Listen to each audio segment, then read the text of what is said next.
Assalamu alaikum. I'm going to give you very interesting examples of the bipolar junction transistor DC analysis today, and for the convenience or revision of the subject under discussion, I have included some slides from lecture 16 as well, so that we have a continuity of the subject that we are going to discuss.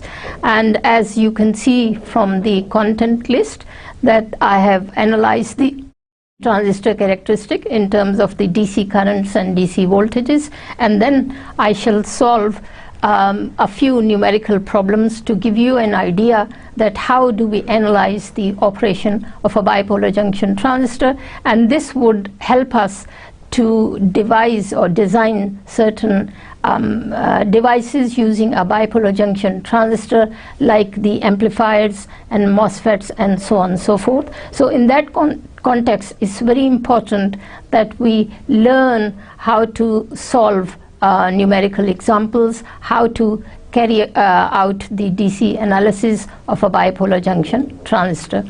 Now, as has been my nature, that in each lecture I give you a list of some important references which I utilize for preparing my lectures. Now, this is the main reference which I have quoted here, from where I have taken various figures and redrawn them according to my own needs for this lecture. So this is a very useful reference, and later on you would recall that I shall be talking about, I shall be utilizing this reference quite a lot as we go along for the designing of the amplifier circuits as well as the MOSFET devices, which we will discuss towards the end of this lecture course. Now, this is the topic of my lecture today, that is the DC analysis of the transistor circuits.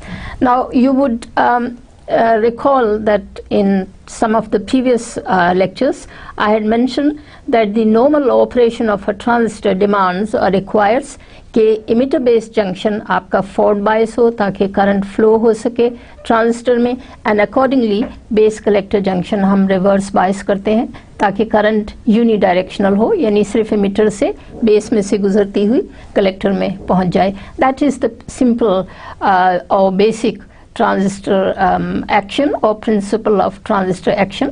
ये हमने पहले भी 2-3 दफ़ा repeat किया था अपने lecture में. So let's look at this circuit here very carefully, reproduced on the right hand side of this slide. You will notice that I have kind of divided this transistor circuit into 2 loops. One is defined as the input loop, which is between the emitter and the base junction, and the second loop I call as the output loop, which is between the base and collector. Now, you would notice that as an example I had chosen NPN, I have chosen NPN transistor, and I have also chosen the biasing mode, which is defined as the common emitter configuration or common emitter biasing mode for the transistor. There are 2 reasons for choosing such a biasing configuration. The choice of the NPN transistor is interesting in the sense that electrons are the majority carriers in the emitter region, and their mobility being higher as compared to hole mobility. Therefore, NPN transistor have a preference as far as the motion of the majority carriers in the emitter region is concerned. So the arrowhead indicates the symbol of the transistor. In the symbol of the transistor, the arrowhead indicates it's an NPN transistor. दूसरी जो चीज़ आप notice करेंगे कि मैंने emitter lead को, emitter leg को ground किया हुआ है, कॉमन है.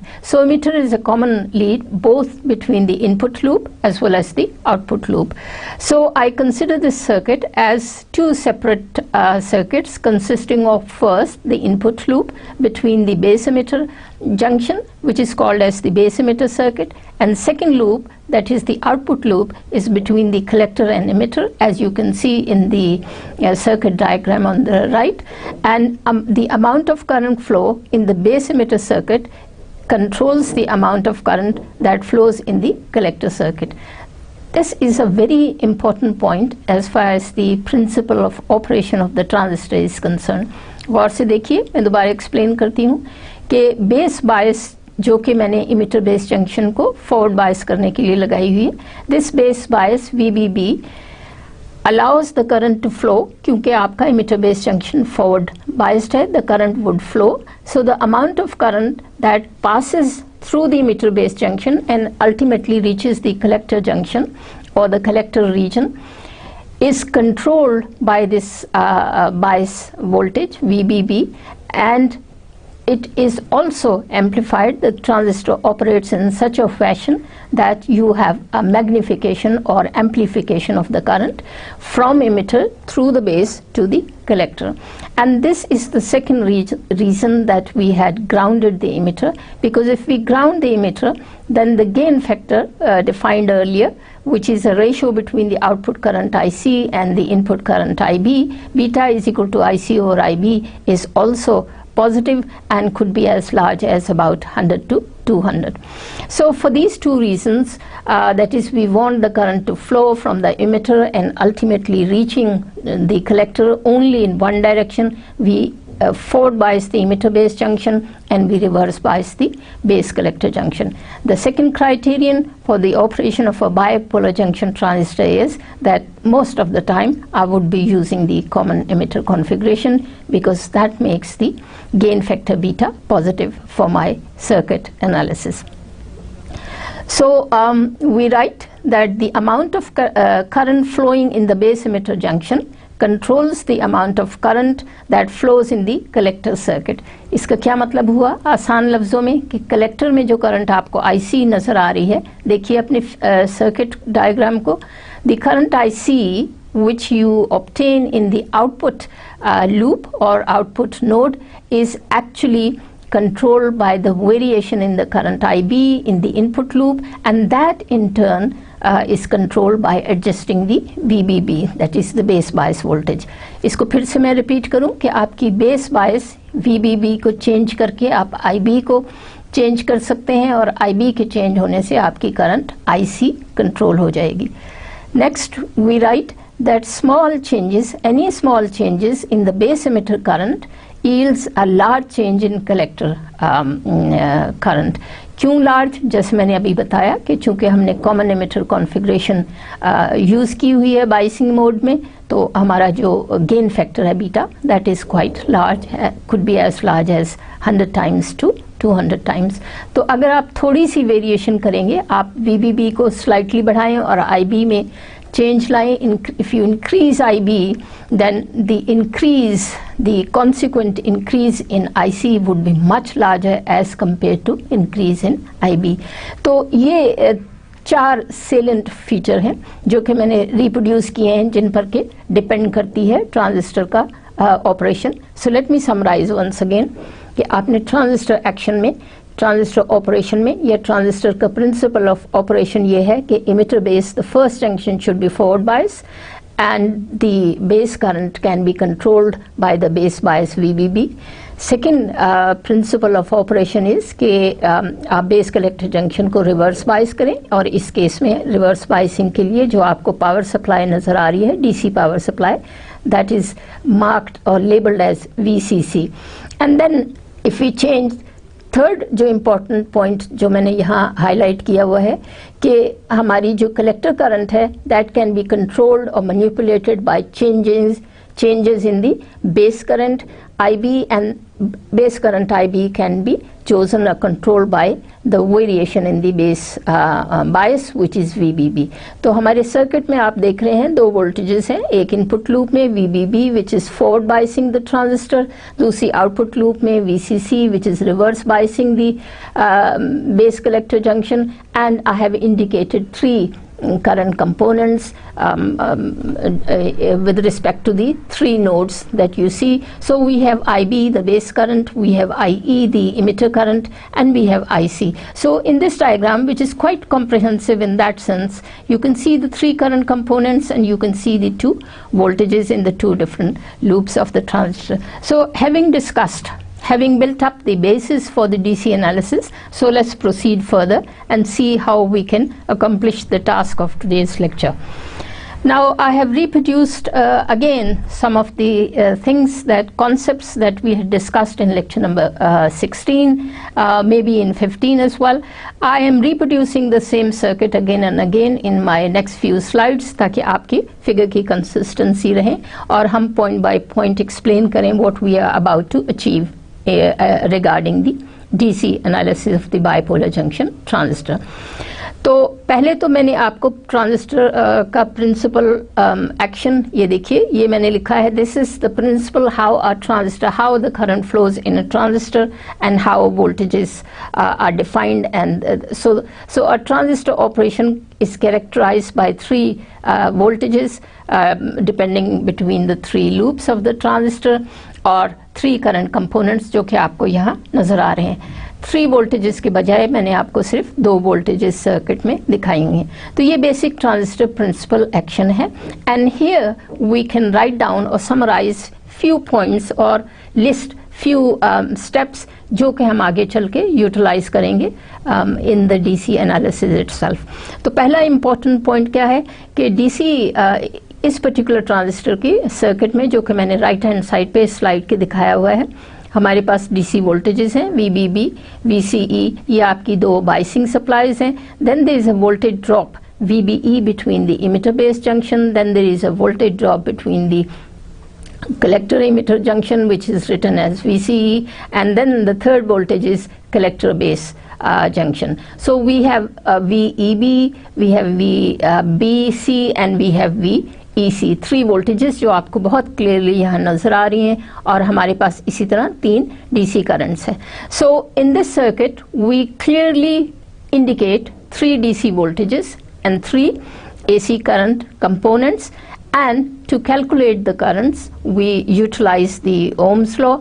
आपको अच्छी तरह याद होगा कि मैंने आपको शुरू में लेक्चर 15 और 16 में ये बताया था कि in a transistor in the active mode, जब वो ऑपरेट कर रहा हो as a current device, the total emitter current IE which passes through the base region of the transistor और ultimately कलेक्टर में जो आप करंट IC रिसीव कर रहे हैं, तो आप यहाँ देखिए, तो IE is equal to IB plus IC.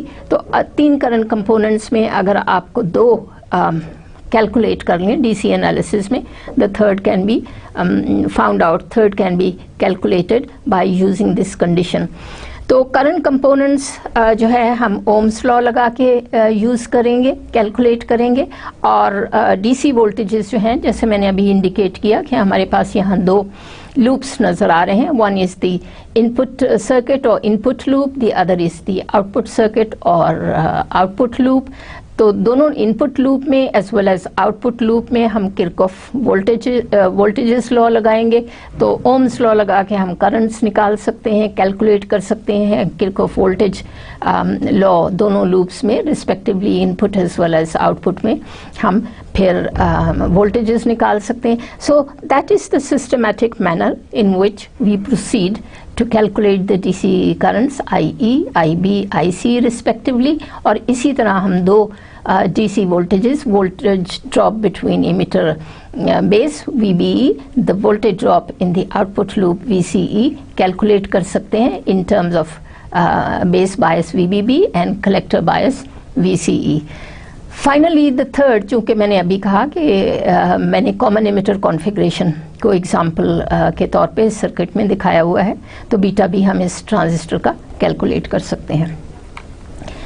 Having discussed कि वो क्या स्टेप्स हैं, ये देखिए, हमने डीसी वोल्टेजेस कैलकुलेट करने के लिए हम किरचॉफ लॉ लगाएंगे और डीसी करंट्स कैलकुलेट करने के लिए हम ओम्स लॉ की इक्वेशंस यूज़ करेंगे. और साथ में हमने क्लियरली डीमार्क किया हुआ है, क्लियरली इंडिकेट किया हुआ है the input loop as well as the output loop. अब ये वही सर्किट डायग्राम है जो मैंने पहले आपको दिखाई थी, ये देखिए. लेकिन अब मैंने ये 2 रीजन्स एयरमार्क किए हैं, डिफाइन किए हैं. One corresponds to the voltages in the input loop, the other corresponds to the voltages in the output loop, output circuit and input circuit, input loop और output loop. और दोनों loops में हम voltages, DC voltages calculate करेंगे by using the Kirchhoff voltage law. Okay, so let's proceed. तो सबसे पहले हम बेस इमिटर जंक्शन यानी इनपुट लूप को डिस्कस करते हैं। तो आप देखिए कि जो आपकी बाइसिंग, फॉरवर्ड बाइसिंग कर रही है जो पावर सप्लाई VBB, वो उसका वोल्टेज ड्रॉप दो जगह पे हो रहा है इनपुट लूप में। So let's concentrate first on the input loop only, और इनपुट लूप को मैंने लिखा हुआ है द बेस सर्किट यानी इनपुट सर्किट। तो इनपुट सर्किट में VBB, जैसा कि वो रेड आपको मार्किंग से दिखाने की मैंने कोशिश की है, ये VBB दो जगह डिस्ट्रीब्यूट हो रही है। एक तो आपके इमिटर बेस जंक्शन के अक्रॉस वोल्टेज ड्रॉप हो रहा है विच इज़ VBE, और दूसरी आपकी voltage drop across the base register RB के अक्रॉस हो रहा है। तो वो आपको क्लियरली दोनों वोल्टेजेस नज़र आ रही हैं, VBE जो कि इमिटर बेस जंक्शन में वोल्टेज ड्रॉप है, और V register voltage drop across the register RB। एक चीज़ मैं और दोबारा रिपीट करूं, हाईलाइट करूं कि चूंकि इस वक्त ट्रांजिस्टर एक्टिव मोड या फॉरवर्ड बायस मोड हमने किया हुआ है इमिटर बेस जंक्शन को, लिहाजा इमिटर बेस जंक्शन की resistance for the flow of current बहुत कम होगी, लिहाजा वोल्टेज ड्रॉप VBE बहुत कम होगा। सिलिकॉन में ये 0.7 वोल्ट्स है, जैसे कि मैंने पहले भी कई लेक्चर्स में रिपीट किया। जर्मेनियम में इस वैल्यू को हम 0.2 या 0.3 कुछ टेक्स्ट बुक्स में वोल्ट्स के करीब लेते हैं। इसी तरह तो जैसे VBB का आपका दो जगह डिस्ट्रीब्यूट हुई across the register, base resistor and across the emitter base junction या डायोड इटसेल्फ। बेसिकल इसी तरह आप आउटपुट लूप को देखिए या आउटपुट सर्किट को देखिए, जिसको मैंने लिखा हुआ है इन the collector circuit. We determine that VCC is distributed proportionally across the resistor RC जो कि आपने कलेक्टर पे लगाया हुआ है, और VCE। तो इनपुट लूप में और आउटपुट लूप में इसी तरह वोल्टेजेस बाइसिंग सप्लाईज जो हैं वो इसी तरह डिवाइड हो रही हैं दो रीजन्स में। Input bias voltage VBB is distributed between the first junction, emitter base junction and the resistor जो कि बेस पे लगा हुआ है। अब आप देखिए आउटपुट लूप को, आउटपुट लूप में रिवर्स बाइसिंग जो है वो आप पावर सप्लाई VCC से कर रहे हैं। VCC thus accordingly is going to be distributed between RC जो रजिस्टर आपने कलेक्टर पे लगाया है और VCE यानी द कलेक्टर इमिटर जंक्शन। तो ये बड़ा सिस्टमेटिक डिस्ट्रीब्यूशन हो रही है वोल्टेजेस की इनपुट लूप में भी और आउटपुट लूप में भी। तो ये डिस्कस करने के बाद अब हम आगे चलते हैं और आइडेंटिफाई करते हैं कि डीसी एनालिसिस में हमने किन किन पैरामीटर्स को, ट्रांजिस्टर के पैरामीटर्स को कैलकुलेट करना है। तो अभी मैंने आपको पहले भी 2-3 दफ़ा रिपीट किए कि we identify the transistor by in a transistor in a normal mode of operation we identify 3 current components, namely 3 आपके टर्मिनल्स हैं, 3 आपके इलेक्ट्रोड्स हैं ट्रांजिस्टर में। To put it in a very simple term, एक IE current component है, एक IC current component है और एक IB करंट कंपोनेंट है, और तीनों IE is equal to IB plus IC। ये एक मैथमेटिकल रिलेशनशिप हम पहले भी डिस्कस कर चुके हैं और वो तीनों की डायरेक्शन आपको फिर नजर आ रही है। So I have listed 3 DC current components, IB, IE, IC and 3 DC voltages which we will be calculating numerically as we proceed in today's lecture. तो ये 6 आपके ट्रांजिस्टर कैरेक्टरिस्टिक या पैरामीटर्स हैं। Of course I have not included beta so far. Beta भी एक additional 7th transistor parameter है जो कि इस एनालिसिस में जिसकी हमें ज़रूरत पड़ेगी, लेकिन वो मैंने इसलिए नहीं लिखा, या लिख भी हम सकते हैं क्योंकि आपको मालूम है beta can be obtained by the ratio of IC and IB. So let's proceed now first for the calculation of the currents and voltage analysis. We are still continuing, और जो मैंने अभी जिक्र किया कि normal operation of the transistor के लिए हम NPN मसलन ट्रांजिस्टर है तो हम linear region of the operation इस्तेमाल करेंगे। आगे चल के मैं आपको स्लाइड दिखाऊंगी कि जब हम आउटपुट कैरेक्टरिस्टिक ड्रॉ करते हैं किसी भी बाइपोलर जंक्शन ट्रांजिस्टर की, तो आउटपुट कैरेक्टरिस्टिक को हम 3 रीजन्स में, ये मैंने आपको लेक्चर 16 एंड 15 में पर्टिकुलरली बताया था। We identify 3 regions of operation of the characteristic, या 3 mode of operation. One is the active mode, which is also called the linear mode of operation. दूसरा टॉप पे है आपके एक्सट्रीम लेफ्ट पे आता है saturation mode, and then towards the x axis आपका आता है cut off mode. I shall discuss these modes in detail in a few minutes. तो rewriting again, समराइजिंग अगेन, कि हम बेस इमिटर जंक्शन को फॉरवर्ड बायस करते हैं और वोल्टेज की कैलकुलेशन के लिए, वोल्टेजेस की कैलकुलेशन के लिए we use the Kirchhoff law in the base emitter voltage loop. और जैसे मैंने अभी बताया, VBB is going to be distributed at 2 places, the base resistor and the emitter base junction. और इमिटर बेस जंक्शन में, जैसा हमने अभी कहा कि लीनियर रीजन में, when the base emitter junction for an NPN transistor is forward biased, it is like a forward biased diode and has a forward voltage drop of 0.7 volt. 0.7 volt is a characteristic value for the silicon transistor. तो ये transparency मैंने दोबारा आपके लिए summarise कर दी कि let's look at the input loop of an NPN transistor, and then we can write the Kirchhoff voltage laws for the emitter base forward bias junction, for the base collector, for the collector emitter output loop, which is the reverse biased loop. Now here are the mathematical relationship which I have written. Now let's concentrate on the input circuit first. तो जैसा heading suggest कर रही है कि input circuit जो है हमने forward bias किया हुआ है, and it is the junction between emitter and base, emitter being grounded, जैसा कि आपको नजर आ रहा है, या common है, emitter leg is common both between the input loop as well as the output loop. So जैसा मैंने अभी पहले बताया, जो आपको सबसे पहले यहाँ एग्जाम्पल नज़र आ रही है, ये देखिए, जो सबसे पहले आपकी बायस वोल्टेज है VBB, जैसे मैंने अभी बताया, is going to be distributed between the resistor and the voltage drop across the emitter base junction. ये आपको यहाँ नज़र आ रहा है। If I can show you, go back to that slide again, ये देखिए, दिस इज दी, जो आपको लेफ्ट पे एक सर्कल, एक मार्क नजर आ रहा है, that is your input loop, and this input loop is now reproduced here.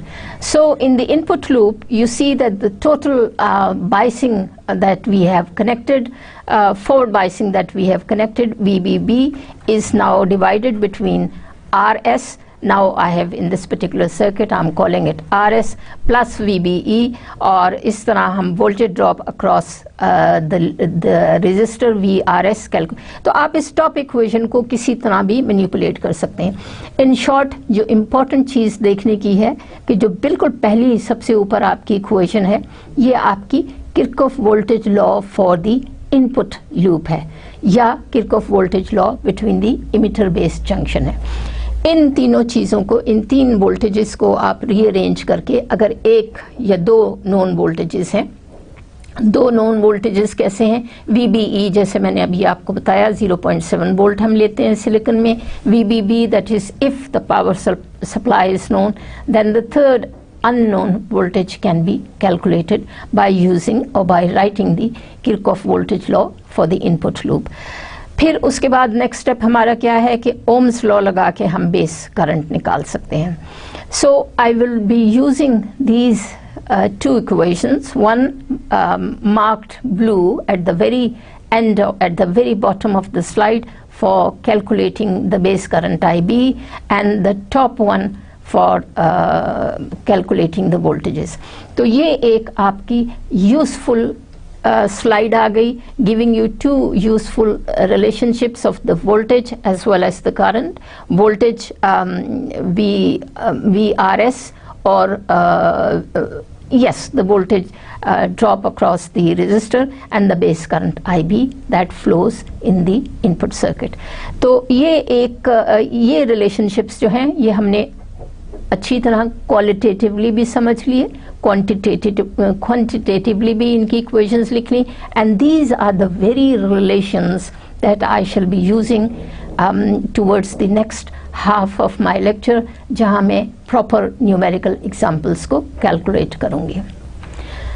Next logical step that I would move on now to the output circuit, which I just mentioned, emphasized many times before, is reverse bias, and this junction is between base and collector. Physically it is between base and collector, लेकिन biasing में हम इसको collector emitter junction भी कह सकते हैं. तो output circuit या आउटपुट लूप अब हमने रिवर्स बायस किया हुआ है, और जैसा कि अगेन उस सर्किट को मैंने फिर से for the nth time reproduce किया है.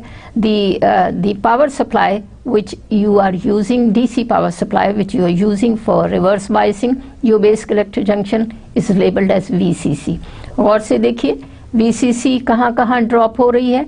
VCC आपकी लोड रेजिस्टेंस RL के अक्रॉस ड्रॉप हो रही है, और between the collector emitter junction के अक्रॉस हो रही है. तो आपको दो वोल्टेजेस लेफ्ट पे आउटपुट लूप में नजर आ रही हैं, VCE and voltage across the load. If I go back again to the slide, that is my reference slide.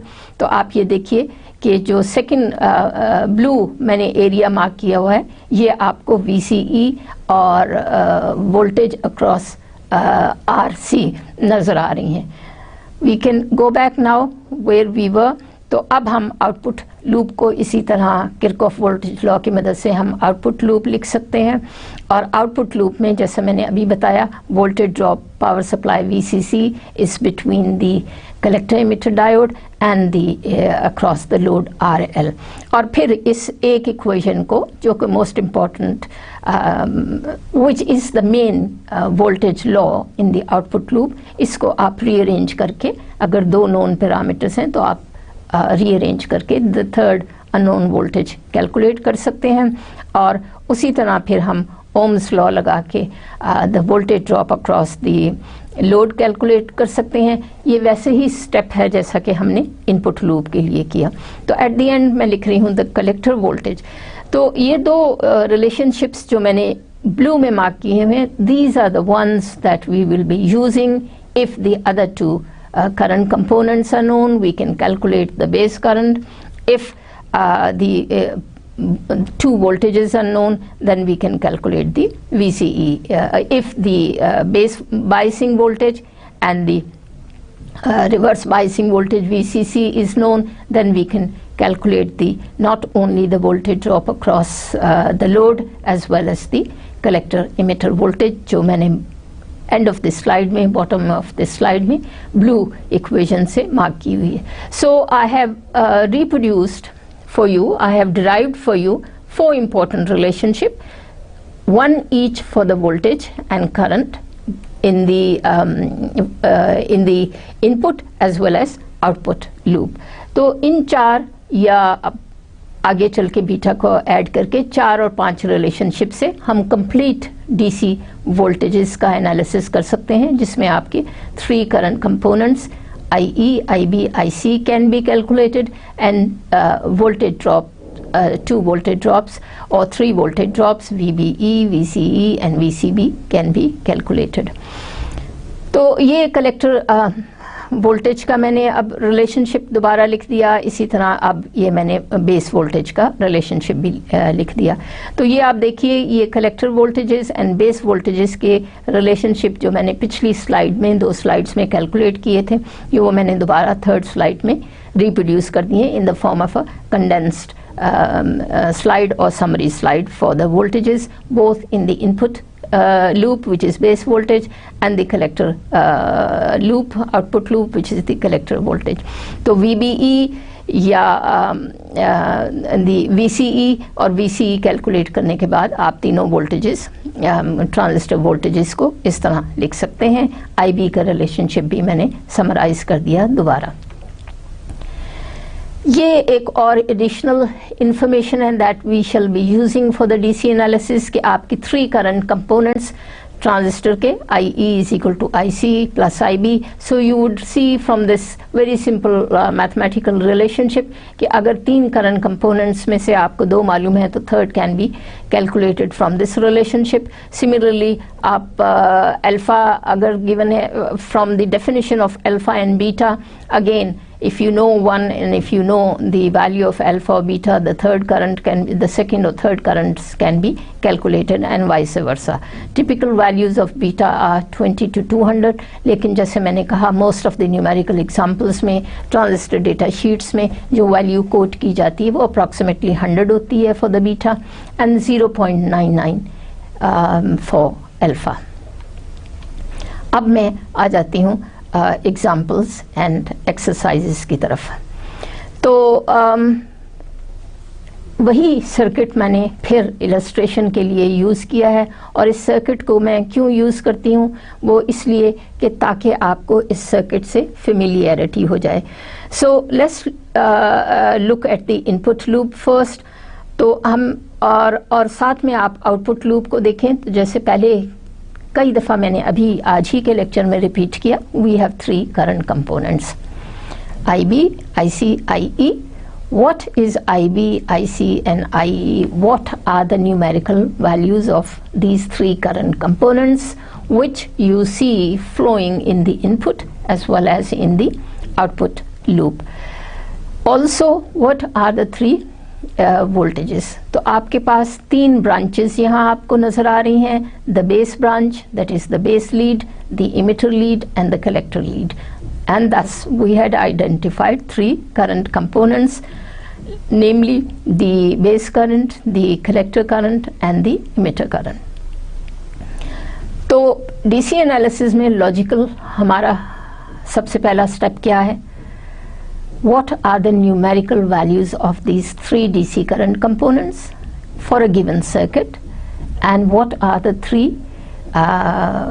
magnitudes for the DC voltages in the emitter base as well as in the base collector loop, output loop? The answer which you would simply answer कि I don't know, अभी हमें नहीं मालूम कि ये क्या voltages होंगी, क्योंकि यही तो हमारा आज का whole idea है for this lecture, that we would systematically determine, calculate these 3 current components as well as 3 voltages, DC voltages. But so what are the numerical values of these 3 DC current components and 3 DC voltages for a given circuit of the type shown on the right hand side, where the values can be provided in a given specific example? So your answer would be, we do not know at this stage, but we can find out if we complete each of the 4 steps required for the bipolar junction transistor analysis.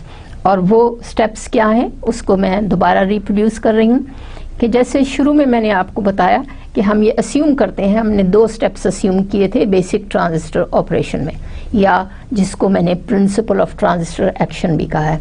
So what is, let's repeat once again, what is the principle of transistor action और the principle of transistor operation? Number 1, the emitter base junction should be forward biased. Doesn't matter whether the emitter base junction is NPN or PN. हमारे आज के lecture में जो हमने मिसाल ली हुई है वो NP है. Emitter is N type region and base is P type region. So we forward bias the emitter base junction with the bias supply labeled as VBE. And then the next important criterion is having biased the emitter base junction and the base collector junction. Next is कि हम ऐसी voltages VBB and VCE या VBE and VCE की voltages हमने ऐसी select करनी है normal operation of the transistor के लिए कि हमारा transistor active या linear region में operate कर रहा हो. तो हमें normal mode of operation कौन सा choose करना है?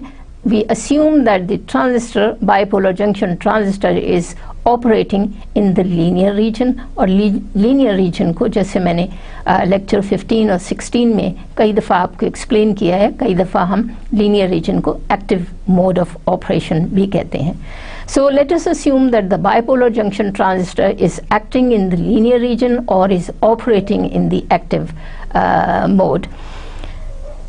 But we should not forget कि अभी at this point जबकि हमें सारे parameters known नहीं हैं. Let me go back again. These three DC currents IB, IE and IC and the three DC voltages जो कि मैंने लिस्ट की हुई हैं, अभी हमने कैलकुलेट करनी है, अभी हमने DC analysis step by step करके निकालनी है. अभी इस स्टेज पे चूँकि हमने VBE और VCE की वैल्यूज़ नहीं कैलकुलेट की, सो वी कैनॉट से इस स्टेज पे हमें नहीं मालूम कि हमारा ट्रांजिस्टर किस मोड में ऑपरेट कर रहा है. तो स्टेप नंबर 1 क्या है?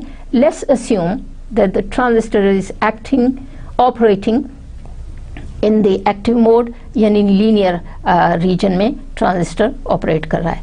तो फिर हम आगे चल के एनालिसिस में जब बाकायदा क्वांटिटेटिव यानी VBE और VCE के मैग्नीट्यूड निकाल लेंगे, फिर हम वसूख से कह सकते हैं कि yes it is operating in the active mode या लीनियर रीजन.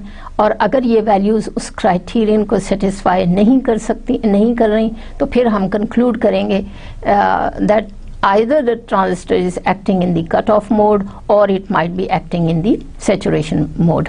लेकिन to begin with सबसे पहले हमारा स्टेप ये है DC analysis of the transistor circuits में, let us assume that the bipolar junction transistor is operating in the linear region. Okay. तो उसके बाद स्टेप क्या है कि जब हमने ये अस्यूम कर लिया, स्टेप नंबर 1 को अस्यूम कर लिया, तो स्टेप 2 लॉजिकली फॉलोज कि फिर वो कंडीशन जो वैलिड होती हैं लीनियर रीजन के, फिर वो हम कंडीशंस इम्पोज करेंगे DC एनालिसिस के लिए. And then step 3 would automatically be analyse the circuit.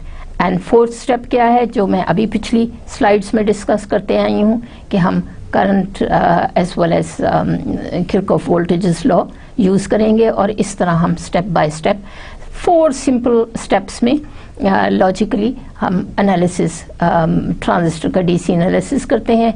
And we will evaluate, we will calculate the unknown transistor current components as well as the unknown voltages from the data that has been provided to us in various examples. तो ये देखिए जो मैंने अभी जिक्र किया आपके कि हमारा DC एनालिसिस में पहला स्टेप क्या है जो कि हमने अस्यूम करना है क्वांटिटेटिव एनालिसिस के लिए ट्रांजिस्टर के, कि the transistor should be operating in the linear mode of the current characteristic, जिसको हम एक्टिव मोड ऑफ ऑपरेशन भी कहते हैं. Graphically I have reproduced this slide again, जो कि मैंने आपको लेक्चर 15 में दिखाई थी. तो आप देखिए, this is the output characteristic of a transistor. Output characteristic plot की जाती है आपकी रिवीजन के लिए once again between the collector current IC and between the voltage drop between collector emitter region VCE. तो आप देखिए कि एक quite a large region, kind of rectangular region मैंने आपको इंडिकेट किया हुआ है. फॉर योर कन्वीनियंस मैंने इसको एक्सपैंड कर लिया है हॉरिजॉन्टली इस IV कैरेक्टरिस्टिक के प्लॉट को, और आप देख रहे हैं. To remind you once again, this is an NPN transistor operating in the biased in the common emitter configuration. So this kind of rectangular region represents what we define as the active mode of operation of the transistor. ये linear region of the transistor. Linear region की क्या characteristic है कि आपकी जो curves हैं, collector current curves are almost flat, linear. That is very little increase in the collector current with respect to in response to the increase in VCE. फिर आप active region के बाद एक आपको बिल्कुल नीचे ग्रीन कट ऑफ रीजन नज़र आ रहा है. कट ऑफ रीजन जैसे कि आप नीचे मैंने इसको बहुत ही कंडेंस फॉर्म में डिफाइन किया है. in the cutoff region, the transistor acts like an open circuit, which means IB will be 0, and if IB is 0, that is the base current, यानी इनपुट करंट अगर 0 है तो जाहिर है आपको कोई आउटपुट करंट भी नहीं मिलेगी.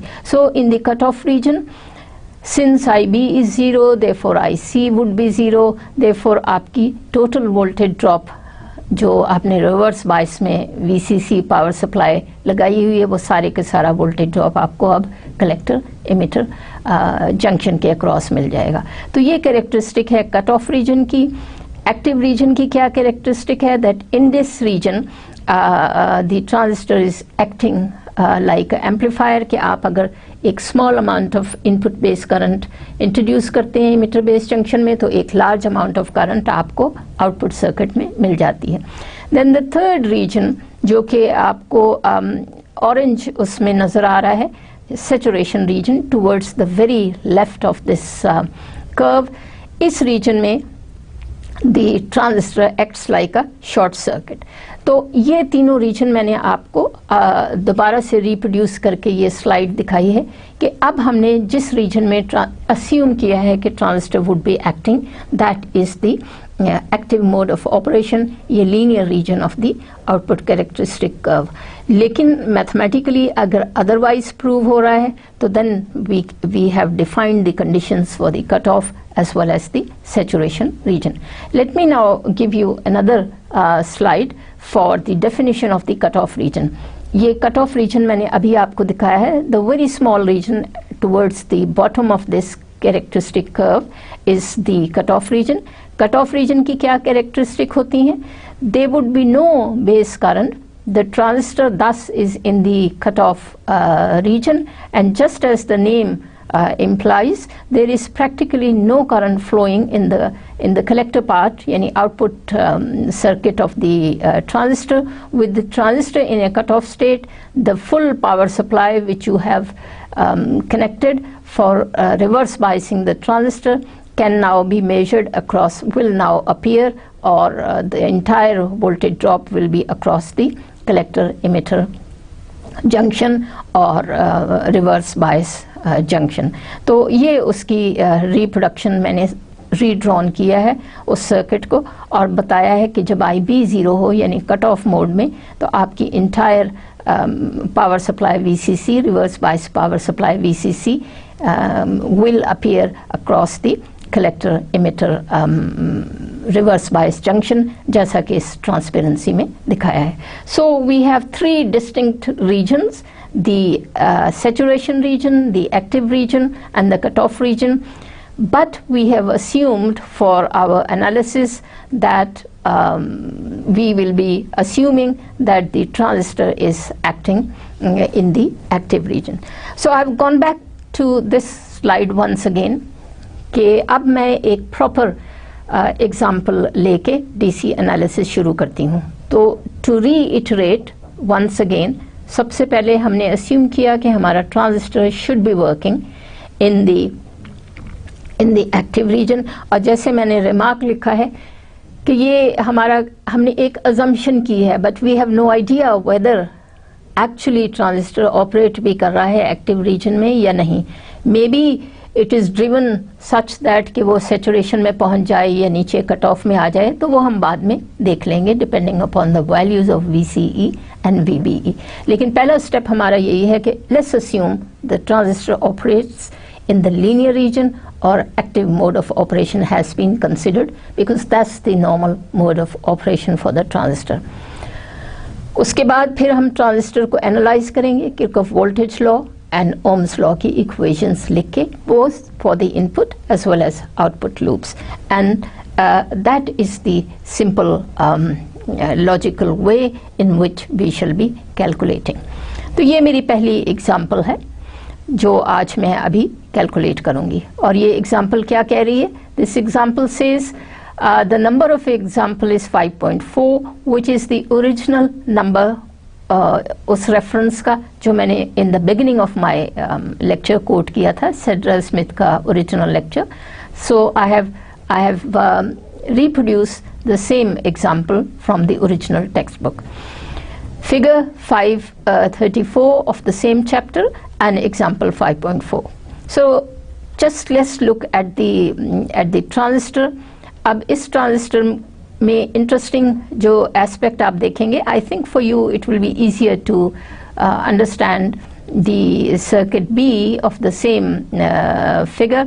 आप देखिए कि 4 वोल्ट की पॉजिटिव वोल्टेज बायस हमने यूज़ की है जो कि NPN ट्रांजिस्टर को फॉरवर्ड बायस कर रही है. So again in this example, जैसा कि मैंने शुरू में आपको लॉजिकली सिस्टमेटिकली हम प्रोसीड किए थे, डीसी एनालिसिस की हमने सिस्टमेटिक एक क्वालिटेटिव मैकेनिज्म हमने इस्टेब्लिश की है कि किस तरह वेरियस स्टेप्स को यूटिलाइज करके हम DC currents and DC voltages calculate कर रहे हैं.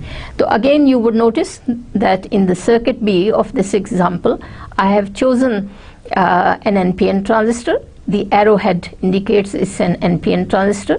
The emitter is grounded, यानी इससे कॉमन emitter configuration biasing में 4 volts की पावर सप्लाई से मैं emitter बेस जंक्शन को फॉरवर्ड बायस कर रही हूँ. There is no resistor has been connected with the base terminal, यानी बेस लीड के साथ इस पर्टिकुलर एग्जाम्पल में कोई रजिस्टर नहीं लगा हुआ. और इसी तरह अब आप आउटपुट लूप को देखिए, तो आउटपुट लूप में हमने जिस पावर सप्लाई से रिवर्स बायस किया हुआ है इमिटर बेस कलेक्टर जंक्शन को, दैट इज 10 वोल्ट्स. तो मेरी अगर मैं इस सर्किट पे वापस जाऊं, ये देखिए VBB एंड VCC आपको बड़ी डिस्टिंक्टली VBB इनपुट लूप में और VCC आउटपुट लूप में 2 पावर सप्लाईज, 2 बाइसेस नजर आ रही हैं.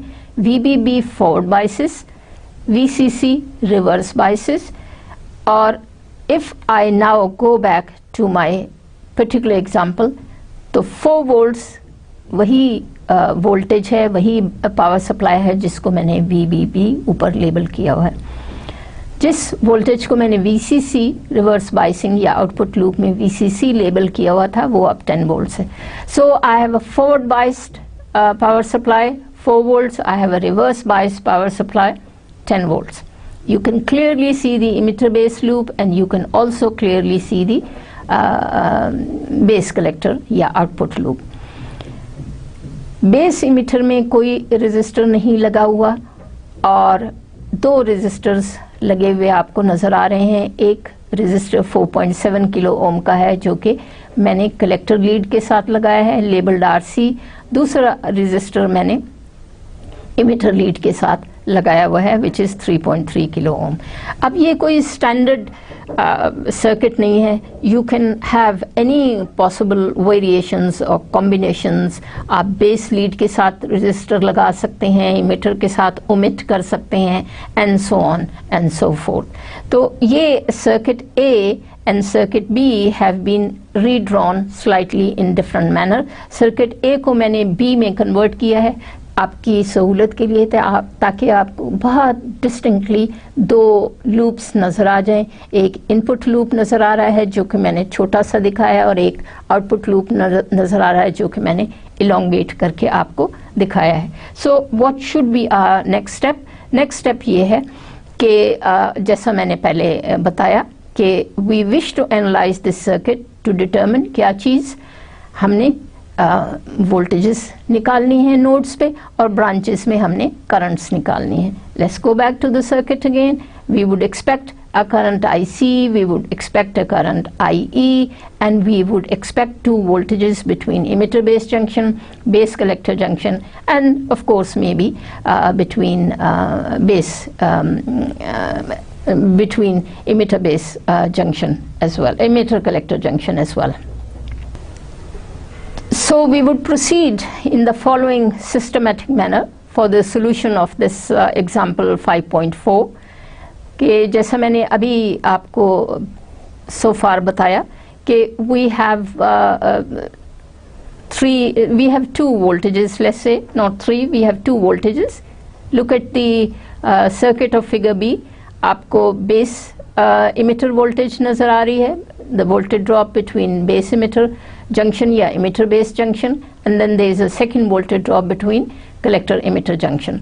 थर्ड भी आप निकाल सकते हैं। इसी तरह आपको दो करंट्स नज़र आ रही हैं, IC एंड IE। तो ये हमने नोड वोल्टेजेस निकालनी है और हमने जो कलेक्टर टर्मिनल, बेस टर्मिनल और इमिटर टर्मिनल पे करंट्स फ्लो कर रही हैं वो हमने कैलकुलेट करनी है।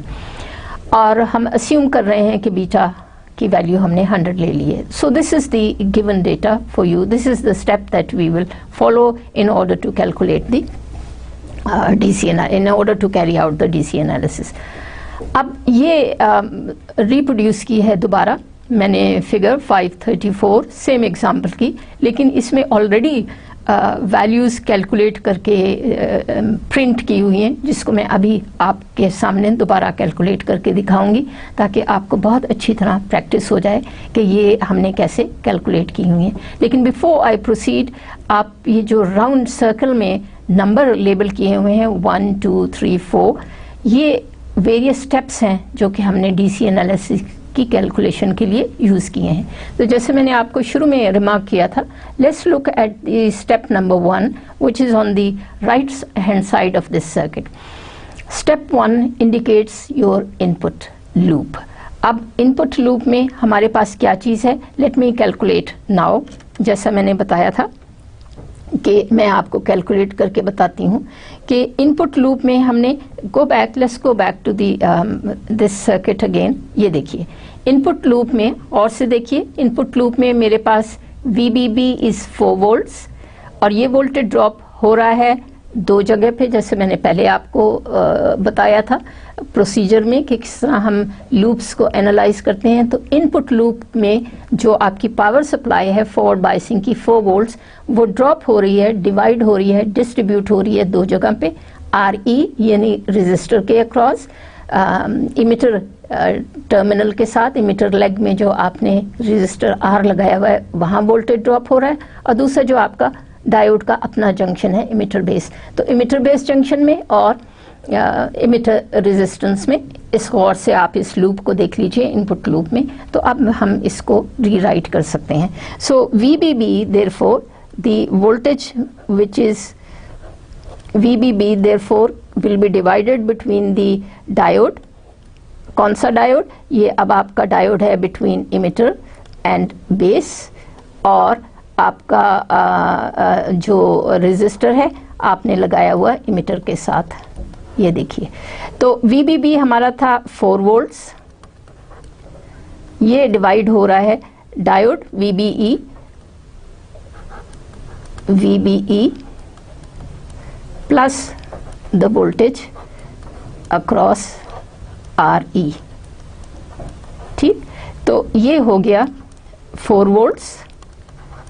VBB 4 वोल्ट्स की पावर सप्लाई है, और VBE जैसे मैंने बताया कि हम 0.7 वोल्ट्स लेते हैं, किसके लिए? सिलिकॉन ट्रांजिस्टर के लिए। और इस तरह मैं VRE कैलकुलेट कर सकती हूँ। तो VRE मेरा फिर क्या निकला? VRE therefore would be 4 volts minus 0.7 volts, which will be 3.3 volts. So I have calculated the voltage drop। यहाँ पे अगर मैं आपको सर्किट दोबारा वापस जाके दिखाऊं, तो अब मैंने ये एक इक्वेशंस, ये मैंने एक रिलेशन कैलकुलेट कर लिया है कि VRE इज़ 3.3 वोल्ट्स। ये एक वोल्टेज मेरे पास आ गई जो कि मैंने स्टेप 1 से निकाली है। ये देखिए, लुक एट स्टेप 1। क्या चीज़ है step 1? Is the voltage drop at the register connected at the emitter leg और emitter terminal। ये emitter terminal पे आपको 3.3 ओम का एक रेजिस्टर नज़र आ रहा है, 4 वोल्ट की आपने बैटरी लगाई हुई है। तो इस लूप को देखिए, जो छोटा वाला लूप है, जो छोटा आपको एक रेक्टेंगल नज़र आ रहा है, इसमें 4 वोल्ट की वोल्टेज को मैंने डिवाइड किया between the register RE and the emitter base forward junction R। emitter base junction between the VBE voltage between emitter base junction. तो जवाब मेरे पास क्या आया? Number 1 step 3.3 volts. ये कैसे मैंने कैलकुलेट किया? ये देखिए, मैंने इक्वेशन लिखी Kirchhoff voltage law for the input loop. ये मेरा इनपुट लूप था, ये मेरा इनपुट लूप था। For the input loop I have written the Kirchhoff voltage law, that is the power supply 4 volt that you have connected is divided between the emitter base diode and the resistor जो कि emitter पे लगा हुआ है। ये आपका step number 1 आ गया। Step number 2 क्या था? ये देखिए, स्टेप नंबर 2 क्या था? अब आपने emitter करंट निकालनी है, the current flowing through this leg through this resistor जो कि आपने कहाँ कनेक्ट किया हुआ है? जो हमने कनेक्ट किया हुआ है, ये देखिए RE। अब RE में से कितनी करंट पास कर रही है? That can be calculated very easily by using Ohm's law. मैं ये दोबारा ये रिलेशन आपके लिए ये भी लिख देती हूँ। Now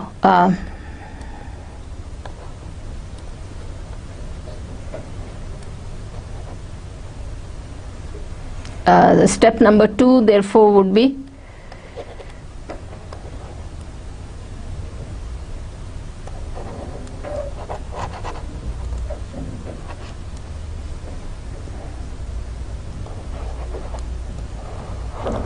step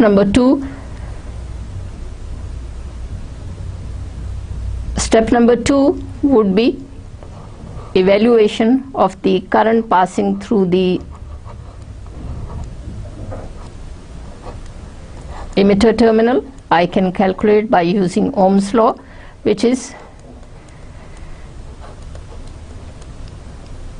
current passing through emitter leg into resistor which I have connected, और emitter voltage जो voltage drop VE मैंने अभी 3.3 कैलकुलेट की थी, तो आपकी IE क्या आ गई? Therefore IE from this relationship would be V voltage drop across the emitter resistor over the value of resistor RE।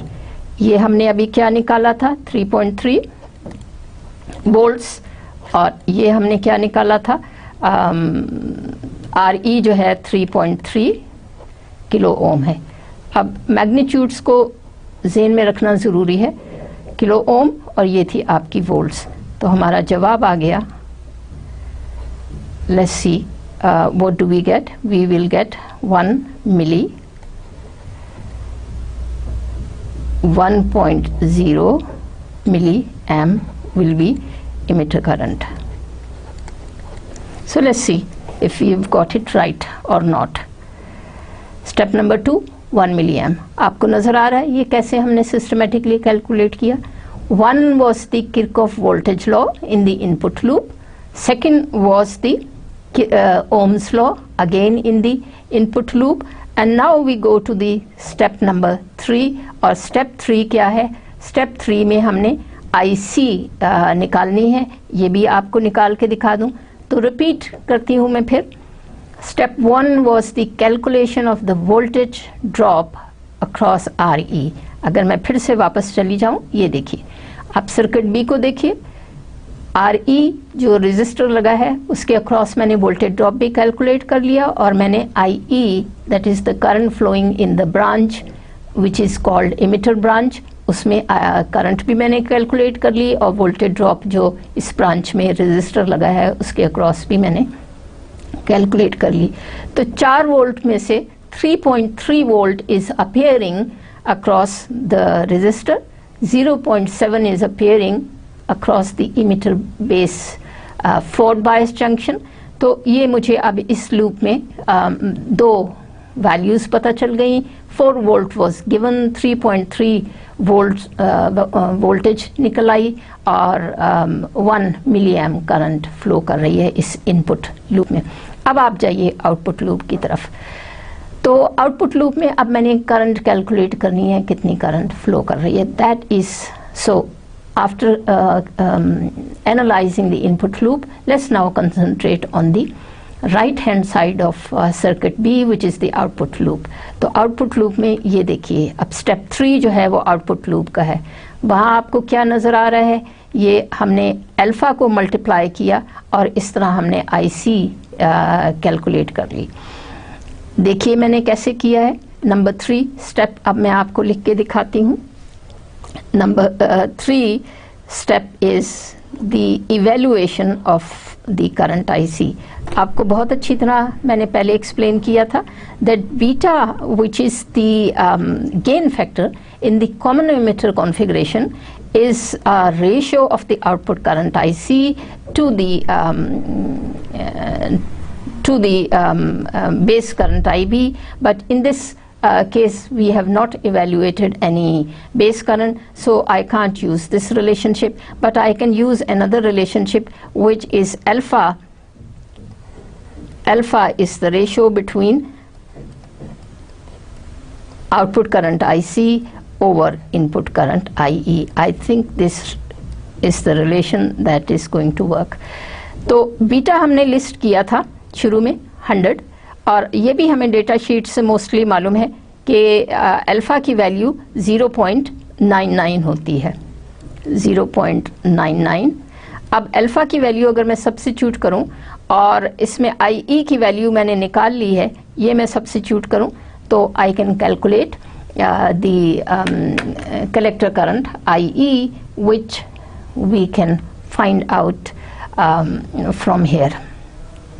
ये देखिए, तो ये हम 1 मिली एम हमारी IE निकली थी, 0.99 हमारा अल्फ़ा था, तो जवाब आ गया 0.99 मिली एम हमारा IC निकल आया। ये देखिए third step 0.99, IE was 1 milliamp। ये देखिए IE was 1 milliamp,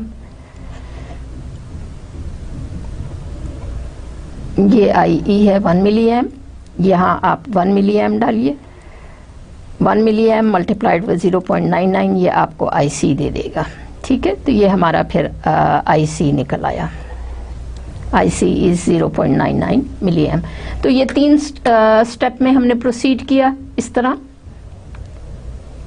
ये देखिए first step calculation of the Kirchhoff voltage using the Kirchhoff voltage law in the input loop. We calculated the voltage drop across the resistor in the emitter branch. Then we calculated step number 2 में the emitter current, step number 3 में हमने collector current।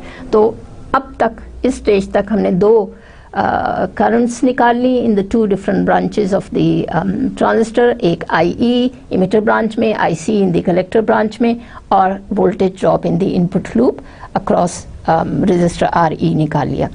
Fourth step की तरफ देखिए, fourth step क्या है? Fourth step is the output loop. I have to go back again.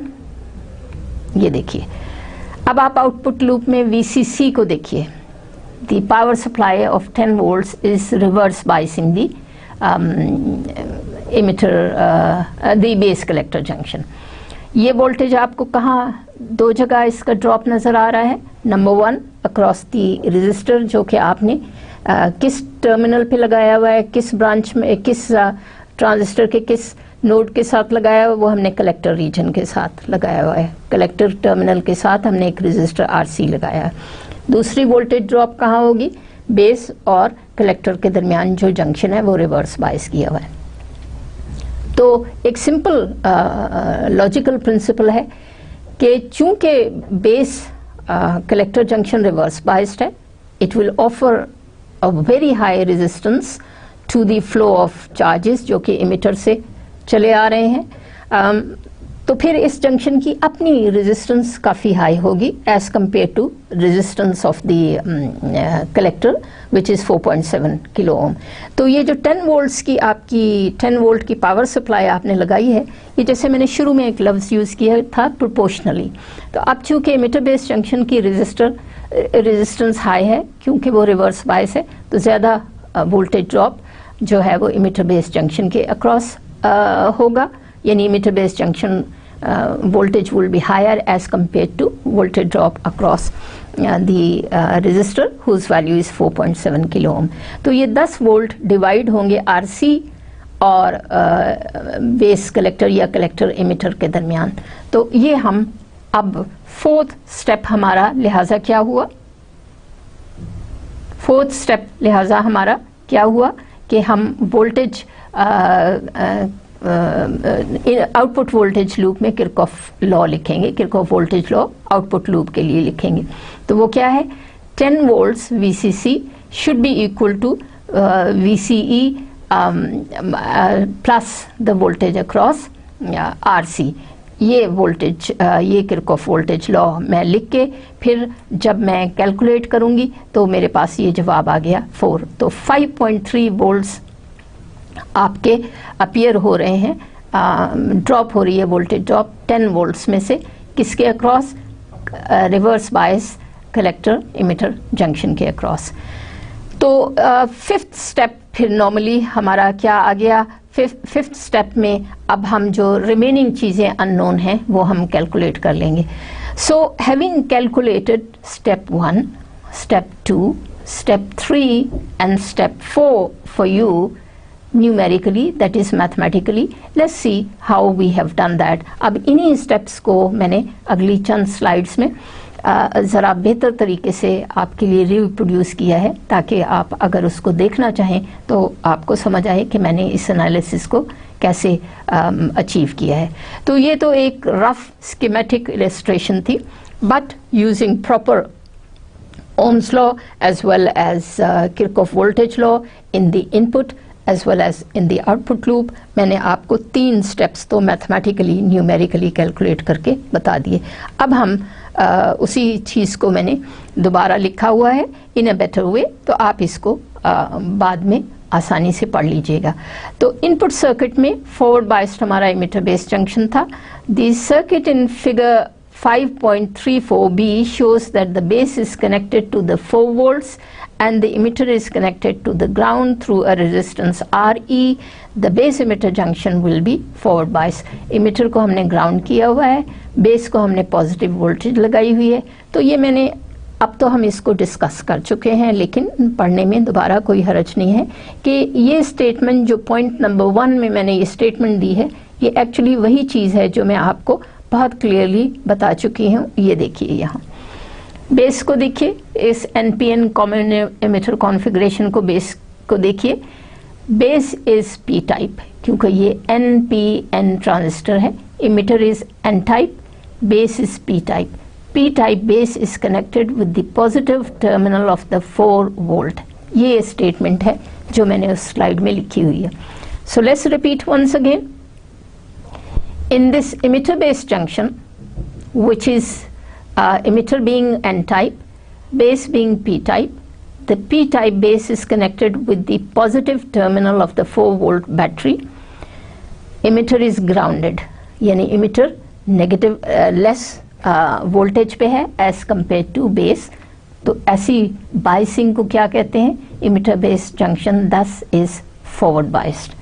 तो ये चीज़ मैं आपको समझाना चाह रही थी इस सर्किट बी में। तो मैं वापस अपनी उसी स्लाइड पे चली जाती हूँ जहाँ से हम वापस यहाँ तक आए थे। ये देखिए, the circuit which I had just discussed with you shows that the base is connected to positive 4 volt and the emitter is connected to the ground through the resistor RE। इसका क्या मतलब हुआ कि emitter base junction is forward biased, जैसा मैंने अभी आपको उस सर्किट बी में जाके समझाया। Since the emitter is grounded by Kirchhoff voltage law, the voltages in the input circuit are, अब देखिए मेरा emphasis किस चीज़ पे है, जो आपको हेडिंग इस स्लाइड की नज़र आ रही है कि I am using the input circuit। So for the input circuit, और हमारी प्री रेक क्या है, प्री रेक्विजिट इस कंडीशन का क्या है कि इनपुट सर्किट को हम फॉरवर्ड बायस करते हैं। तो मैंने किरचॉफ वोल्टेज लॉ से लिखा कि आपकी VBB is appearing as a voltage drop across the resistor connected with the emitter lead plus VBE, जैसा मैंने अभी आपको कैलकुलेट करके दिखाया। तो ये 2 फॉर्मूले हैं जिनसे मैंने कैलकुलेशंस आपके लिए की थी, जो मैंने एक अभी स्लाइड में आपके सामने आज के लेक्चर में रिप्रोड्यूस किया है। अगला स्टेप क्या था कि मैंने चूंकि सिलिकॉन की मिसाल लेती हूँ, NPN transistor in the common emitter configuration the transistor is made up of silicon material. तो ये तीन चीज़ें अस्यूम करने के बाद तो voltage drop across a forward bias base emitter junction कितना होता है 0.7 वोल्ट। वो ये सारी चीज़ें सब्स्टिट्यूट करके आपके सामने मैंने अभी ये कैलकुलेशन की है 3.3 volts. So I do hope that this is more than clear to you that how to proceed systematically, logically towards the analysis of a transistor। और ट्रांजिस्टर एनालिसिस में हमें इतनी मुश्किल बात भी नहीं है, 3 करंट कंपोनेंट्स निकालने हैं, 2 वोल्टेजेस निकालने हैं, कुछ नोन डेटा होगा और उस नोन डेटा से फिर बाकी का हम अननोन डेटा कैलकुलेट कर सकते हैं। 3 इम्पॉर्टेंट रिलेशनशिप्स लिख के या 4 इम्पॉर्टेंट रिलेशनशिप्स लिख के, 2 इनपुट लूप में the voltage equation, the current equation, Kirchhoff voltage law, Ohm's law। Bakiya 2 output में voltage equation, Kirchhoff voltage law, current equation, Ohm's law। तो ये 4 आपके पास 2 इनपुट लूप के parameters voltage and current, 2 output loop के parameters current end voltage. तो 4 parameters हम calculate कर सकते हैं और बाकी के हम भी कैलकुलेट कर सकते हैं क्योंकि हमें बकिया रिलेशनशिप मालूम है कि total sum of voltages and total sum of currents are well defined in a transistor. तो ये 3.3 वोल्ट्स का मैंने अभी आपको कैलकुलेट करके दिया था और फिर उसके बाद मैंने 1 मिली एम्प की भी आपको वैल्यू निकाल के दिखाई थी। तो इनपुट लूप में मैंने voltage as well as emitter current, emitter voltage and resistor के अक्रॉस वोल्टेज और करंट मैंने अभी आपको ये दोनों ट्रांसपेरेंसीज मैंने खुद आपको लेक्चर में आपके सामने कैलकुलेट करके दिखाई थी। स्टेप 3 भी मैंने आपको कैलकुलेट कर लिया था कि मेरे पास अल्फ़ा की वैल्यू मौजूद है और मेरे पास एक्चुअली तो इस एग्जांपल में बीटा की वैल्यू दी हुई थी और बीटा और अल्फ़ा आपस में रिलेटेड हैं, तो मैंने अल्फ़ा की वैल्यू भी कैलकुलेट कर ली for a given beta which was 100। तो फिर उसके बाद मैंने IC, तो ये 3 स्टेप्स मैंने ऑलरेडी आपको कैलकुलेट करके दिखा दिए हैं बहुत अच्छी तरह। अब जब हम जाते हैं आउटपुट लूप में, जैसा मैंने अभी आपको बताया, और आउटपुट लूप में आप देख रहे हैं कि मैंने फिर से वही रिपीट किया है जो कि मैंने स्टेप 1 में रिपीट किया था। Step 1 was the voltage law for the input loop. Step 4 is the voltage law for the output loop. Output voltage आपकी कितनी है पावर सप्लाई 10 वोल्ट्स। ये कहाँ कहाँ अपीयर हो रही है, रजिस्टर RC के अक्रॉस और VCE के अक्रॉस। तो VCE को यहाँ मैंने सिर्फ VC लिखा हुआ है, वो आप कैलकुलेट करें तो आपके पास आंसर आया 5.3 volt. Now you can see that out of 10 volts को 2 जगह डिवाइड होना है। एक रजिस्टर RC के अक्रॉस यानी कलेक्टर रजिस्टर के अक्रॉस और दूसरा कलेक्टर इमिटर डायोड के अक्रॉस, यानी पावर सप्लाई 10 वोल्ट्स को डायोड के अक्रॉस और रजिस्टर के अक्रॉस ड्रॉप होना है। तो 10 में से 5.3 वोल्ट्स जो है वो आपकी ड्रॉप हो गई डायोड के अक्रॉस। 5.3 अगर ड्रॉप हो गई 10 में से तो फिर लोड के अक्रॉस कितनी रह गई, दैट विल बी 4.7 वोल्ट्स। तो 4.7 वोल्ट्स वोल्टेज अपीयर करेगी अक्रॉस द लोड। 5.3 आपने अभी किरचॉफ वोल्टेज लॉ से कैलकुलेट किया, इस voltage appearing at collector emitter. तो इस तरह आप देख रहे हैं कि हम वोल्टेजेस कैलकुलेट कर रहे हैं। अब देखिए, सिंस द बायस जो आपने पॉजिटिव 4 वोल्ट का टर्मिनल या फॉरवर्ड बायसिंग की जो आपने टोटल पावर सप्लाई ली थी दैट वाज 4 वोल्ट, और जो voltage drop reverse bias junction में हो रहा है दैट इज 5.3 वोल्ट्स। तो कितनी ज़्यादा वोल्टेज या वोल्टेज का कलेक्टर इमिटर और VBB का डिफरेंस कितना है, दैट्स 1.3 वोल्ट। तो इसका क्या मतलब हुआ, इसका मतलब हुआ कि जो आपकी कॉमन इमिटर वोल्टेज है विच इज़ नेगेटिव, वो कॉमन इमिटर वोल्टेज 1.3 वोल्ट्स ज़्यादा है, ज़्यादा नेगेटिव है बनिस्बत पॉजिटिव 4 वोल्ट के। तो इसका क्या मतलब हुआ कि yes indeed your transistor is operating in the active mode या you are operating in the linear region. Once again, क्या डेफिनेशन होती है एक्टिव मोड ऑफ ऑपरेशन की, ये लीनियर रीजन ऑफ ऑपरेशन की, कि emitter base junction should be forward biased, the base collector junction should be reverse biased, that is VE voltage drop between the collector VCE, that is collector emitter voltage drop should be higher and reverse bias as compared to positive voltage of the emitter base junction. तो ये हमारी assumption जो हमने शुरू में की थी, that let's assume the transistor to be operating in the active mode. वो indeed we have proved that it was a correct assumption, क्योंकि हमने numerically अभी ये prove किया है कि power supply हमारी 4 volt की थी, which was a given value, given parameter, और VCE को हमने systematically calculate करके बताया कि it is 5.3 volt. So we concluded, इसीलिए मैंने इसको ब्लू में हाईलाइट किया है, ब्लू इंक में हाईलाइट किया है, that the transistor indeed is operating in the active mode as was assumed. तो अब रिमेनिंग चीज़ हमारी क्या रह गई है, वो स्टेप 5 में मैं दोबारा आपको जाके वापस जाऊंगी ताकि आपको पता चल जाए कि स्टेप 5 क्या चीज़ थी. ये देखिए, आप देख रहे हैं कि it is an NPN transistor. तो आपका फिर कलेक्टर रीजन जो है वो में कौन से मेजॉरिटी कैरियर हैं, NPN. The electrons are in the majority in the collector region. तो फिर जो आपको बाइसिंग नज़र आ रही है वो अप्रोप्रिएट है कि मैंने 10 वोल्ट्स पॉजिटिव कनेक्ट किए हैं, पॉजिटिव पोलैरिटी कनेक्ट की हुई है, लेकिन वो कलेक्टर इमिटर रीजन को रिवर्स बाइस कर रही है क्योंकि मेरा कलेक्टर जो है वो N टाइप है. तो N टाइप को अगर आप पॉजिटिव टर्मिनल के साथ कनेक्ट करें तो बेसिक डेफिनेशन यही है ना रिवर्स बाइसिंग की, कि N को आप पॉजिटिव से कनेक्ट कर दें, that would make it a reverse bias junction. तो न सिर्फ हमने जंक्शन को रिवर्स बाइस किया है बल्कि reverse biased voltage drop between collector emitter is higher as compared to the positive voltage. तो इसलिए हमारा diode indeed is operating in the transistor indeed is operating in the active mode. अब fifth हमारी क्या चीज़ है, fifth base current. how much base current is flowing through the base branch. तो ये मैं बहुत आसानी से कैलकुलेट कर सकती हूँ स्टेप 5 में. ये देखिए, मैं स्टेप 5 पे आपके लिए चली जाती हूँ. Step 5 is to determine the base current IB, और IB के लिए हम कौन सा रिलेशनशिप यूज़ कर सकते हैं.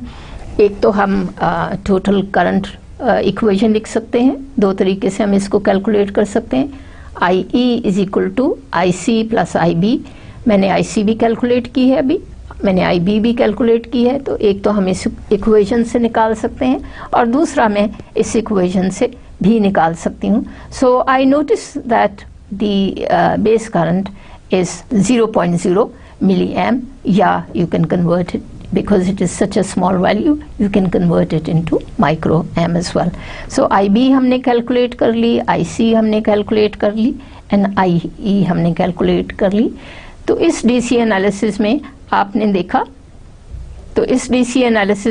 देखा, ये एग्जाम्पल अब हम मुकम्मल कर चुके हैं. तो इस एग्जाम्पल में आपने देखा, ये एक इम्पोर्टेंट स्लाइड है for the calculation of the DC parameters. तो आपने देखा हमने IE कैलकुलेट की है, which is, let's proceed in a different manner.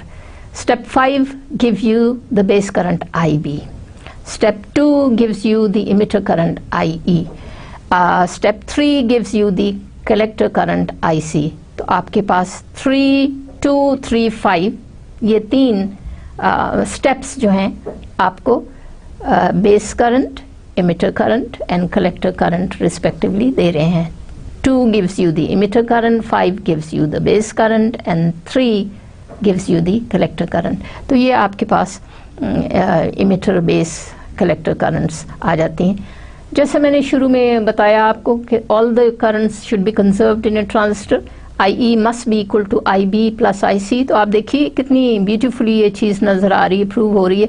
Add up 3 and 5 that will be equal to IE। 3 + 5 is 2, तो IE is equal to IB plus IC। तो एक चीज़ हमने ये प्रूव कर ली। दूसरी चीज़ हमने क्या प्रूव की है, दी वोल्टेज ड्रॉप अक्रॉस R, जो कि स्टेप 1 में है, voltage drop between emitter and collector diode which is step 4। तो ये 5 different parameters हमने 6 total given parameters में 5 हमने calculate कर लिए। very systematic and very easy to follow अगर आप ये mechanism procedure समझ जाएं DC analysis का। तो ये एक example complete करने के बाद अब इसी तरह की एक सिमिलर एग्जाम्पल पे मैं जा रही हूँ दोबारा। दिस इज एग्जाम्पल 5.5, पिछली थी example 5.4, this is example 5.5। Again the same original number उस टेक्स्ट से जो मैंने कोट किया है। अब इस एग्जाम्पल 5.5 में और 5.4 में क्या फ़र्क है कि जैसे मैंने वहाँ पहले अस्यूम किया था एग्जाम्पल 5.4 में कि let's assume that the transistor is acting or is being used in the active mode। अगर मैं वही assumption यहाँ यूज़ करूँ, क्योंकि मुझे कोई assumption तो यूज़ करनी है ना प्रोसीड करने से पहले। जैसे मैंने शुरू में एक बहुत शुरू में एक ट्रांसपेरेंसी आपको दिखाई थी, that I ask myself the moment I see an example or a figure and then I'm asked to calculate the various current components and voltages, then I feel परेशान कि ये मैं कैसे प्रोसीड करूं। तो उसका बड़ा सिंपल तरीका है, मैं आपको अभी बताती हूँ। If you would allow me to go back to one of the very beginning slides.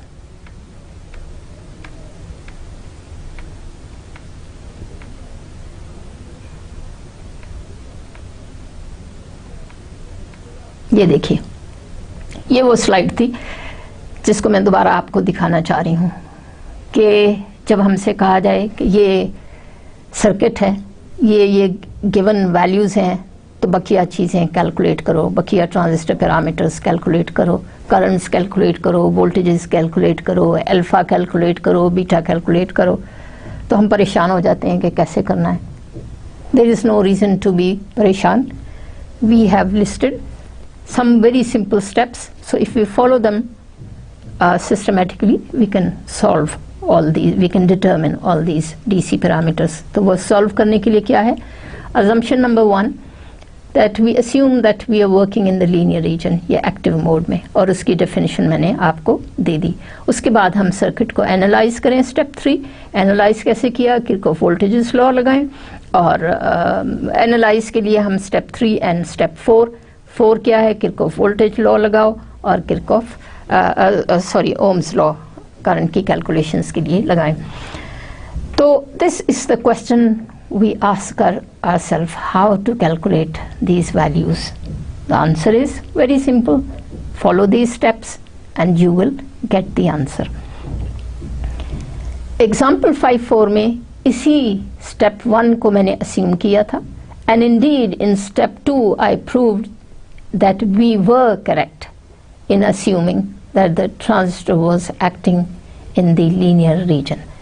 अब example 5.5 में उस चीज़ को मैं लेके आगे चल रही हूँ कि ये हमेशा सही नहीं है कि आपका ट्रांजिस्टर एक्टिव मोड में ही काम कर रहा हो, क्योंकि ये हमें कैलकुलेट करके देखना पड़ेगा कि एक्टिव मोड में है भी या नहीं है। तो this very example proves that 5.5। अब बिल्कुल वैसे ही मैंने एनालिसिस किया 5 इस पर्टिकुलर एग्जाम्पल में जैसे मैंने 4 में किया था। सो एग्जाम्पल 5 की और 4 की ट्रीटमेंट सेम है, एक्सेप्ट कि जो अब मुझे वोल्टेज VCE मिल रही है दैट्स 2.48 मैंने निकाली किरचॉफ वोल्टेज लॉ से, और आपकी इनपुट लूप में पॉजिटिव बायस कितनी थी, 6 वोल्ट। तो हम क्या लिख रहे हैं, so since VCE is less than the input voltage of 6 volt, thus we conclude that the transistor is not operating in the active region, so it's impossible and the transistor cannot operate in the active mode or linear region. तो ये steps हमने 1, 2, 3, 4 उसी तरह हमने evaluate किए जैसे हमने problem 4 में किए थे, but here you notice कि जो हमारी basic assumption थी कि ट्रांजिस्टर एक्टिव मोड में काम कर रहा है वो वैलिड नहीं निकली। तो फिर क्या होगा, ये उसी तरह जैसे पहले हमने कैलकुलेट किया कि ये हमने सारी वैल्यूज़ कैलकुलेट कर ली न्यूमेरिकली, एंड देन उसी तरह मैंने अस्यूम किया कि ऑपरेशन जो है वो एक्टिव मोड में है। ये अब उसकी फर्दर इलेबोरेशन है जो मैंने अभी बात की। तो 2.48 वोल्ट मेरे पास VCE ड्रॉप आया। So since the collector voltage calculated in the same manner as we did for exercise example 4 appears to be less than the base voltage, यानी कितनी कम है 3.52, 6 वोल्ट टोटल थी आपकी 4 पॉइंट कितनी हमने अभी कैलकुलेट की 2.48 कलेक्टर इमिटर वोल्टेज ड्रॉप हो रहा है। 6 में से 3.52 is below the positive supply. So we conclude that our original assumption that the active mode of operation is not valid. In fact, the transistor has to be in the saturation mode. Assuming this to be the case, we have अब saturation mode के लिए क्या होता है, saturation mode के लिए condition होती है the entire voltage drop VCE is equal to VE, that is the voltage between collector emitter plus the VCE into saturation. This comes out to be about 5.5 volt. तो यानी आपका ज़्यादा voltage since you are driving in the saturation region, तो अब आपके saturation voltage की ये conditions निकल आई हैं।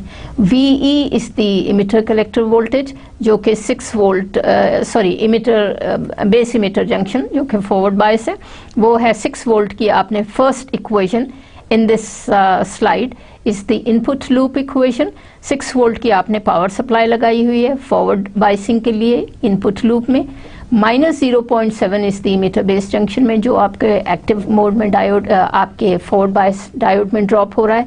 तो 5.3 volt is the voltage that you get, and then the emitter current हमने निकाल ली और इस तरह आपने कलेक्टर वोल्टेज भी निकाल ली, कलेक्टर इमिटर वोल्टेज भी निकाल ली। तो ये इस तरह हम प्रोसीड करते जा रहे हैं उसी न्यूमेरिकल वैल्यूज़ को लेके, and then we calculate the base current and thus the transistor is operating at a forced beta off, क्योंकि आप उसको overdrive कर रहे हैं, उसको saturation region में ले गए हैं। तो जो force beta निकला आपका वो 1.5 times the input current आपका निकला। So we conclude that it is not always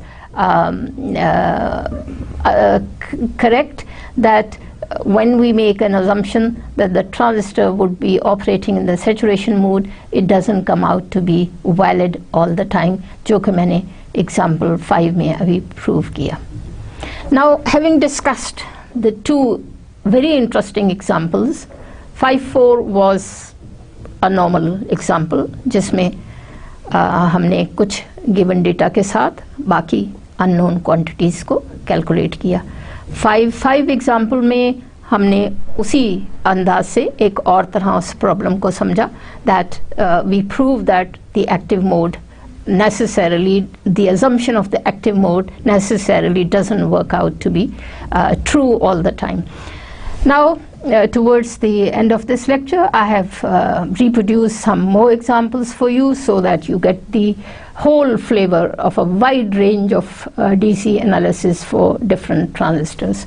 So in these examples here is a circuit, various power supplies are given. The 10 volt is the reverse bias supply, 5 volt is the forward bias supply for the input loop, beta is given. This example is yet different from 5.4 in the sense that now I do have a base collector, base resistor of 100 kilo ohm instead of a resistor in the emitter loop as we used in example 5.4. So how do we proceed? Again in the same fashion, that we first write down the Kirchhoff voltage law for the input loop for the voltages. And to remind you once again, the input criterion for normal mode of operation for the input loop is that the emitter base junction should be forward biased. So this is the base emitter voltage loop. We write the equations as I did before. I'm simply going through it quickly because you have understood these in much greater detail. Now I solve for IB, IC and VCE and get these values for the current IB, for the current IC and the voltages. तो कुछ unknown दिए हुए हैं, बाकी हमने solve करके Kirchhoff voltage law both in the input as well as output loop में और Ohm's law लगा के हमने आसानी से इस example को solve कर लिया है. I have called this example 17.1 because this is my lecture number 17 and this is the example 1 which I have taken from some other reference. इसी तरह एग्जाम्पल 17.2 है. यहाँ अब जैसे मैंने पहले आपको बताया, दिस इज़ मोर और लेस सिमिलर टू एग्जाम्पल 5.4 कि अब मैंने बेस रजिस्टर के बजाय इमिटर के साथ रजिस्टर लगाया है और मैं इनपुट सर्किट में किरचॉफ वोल्टेज लॉ लिखा, फिर उसमें इमिटर करंट कैलकुलेट की, कलेक्टर करंट कैलकुलेट की, VCE कैलकुलेट की. दिस इज़ मोर और less similar to what we did in exercise or example 5.4. Now here is an exercise for you, a very interesting exercise. What you see here, in addition to the power supplies 5.7 volt for forward biasing the input loop, 10.7 volts for reverse biasing the output loop, I have 3 different resistors connected in all the 3 branches of the transistor. 10K is the base resistance, 2 kilo ohms is the, I'm sorry, I skipped the unit, I could not write the unit for the resistor, so it's 10 kilo ohm for the base resistor, 2 kilo ohm for the emitter resistors, and 1 kilo ohm for the load across RC. तो ये 3 different values हैं. Beta value 99 दी हुई है transistor की, ये 3 value से आप बाकी चीज़ें कैलकुलेट कर सकते हैं. So I do hope that you enjoyed this DC analysis. I'm sure you would have done that because I have thoroughly enjoyed preparing these slides for you for this lecture, that it is very easy if you follow the steps in a systematic manner to calculate the various parameters, the 3 current components, the voltages in a given transistor, and so on and so forth. So to conclude, I write down the summary for the DC analysis, that bias the transistor so that it operates in the linear region. That's the first criterion we had assumed in the beginning of our lecture. और जैसा हमेशा मैंने बताया कि एक fundamental या basic principle of operation of a transistor is as a current device or maybe as an and also as an amplifier circuit कि base emitter junction को forward bias करें and collector emitter junction को reverse bias करें, depending कि आपका transistor NPN है या PNP है, आपकी biasing configuration common emitter है या common base है. आज के लेक्चर में मैंने NPN ट्रांजिस्टर को as a reference material device लिया था और कॉमन एमिटर कॉन्फ़िगरेशन में मैंने बाइसिंग की थी. तो NPN ट्रांजिस्टर में for silicon the voltage drop across a forward biased diode between emitter base is 0.7 volts and various current relationships are also written. Then next step is, having assumed that the transistor operates in the linear region, next step is write down the base emitter junction Kirchhoff voltage law and the collector emitter output loop Kirchhoff voltage laws, and you can evaluate the DC parameters for IC and VCE.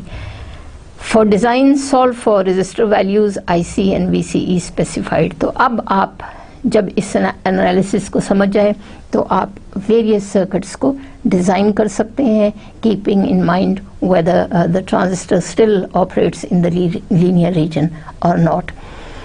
So I finish here, और next lecture में मैं आपके लिए एक और unique topic हम discuss करेंगे, and that is, क्योंकि आज तो हमने सिर्फ biasing, different types of biasing का जिक्र नहीं किया. मैंने 2 पावर सप्लाईज आपको दिखाई हैं आज के लेक्चर में. One used for one in the input loop for forward biasing the emitter base junction, the other reverse biasing the collector emitter junction. Next lecture में इंशाल्लाह we will discuss various ways, मुख्तलिफ तरीके जिस तरह हम transistor को और मुख्तलिफ तरीक़ों से भी बाइस कर सकते हैं, जिसमें मैं डिस्कस करूँगी common power supply rather than 2 power supplies VBB and VCC. We shall use a single power supply. So I look forward to meeting you again for my next lecture with various modes of biasing, with various techniques of biasing the transistor. Thank you so much. Allah Hafiz.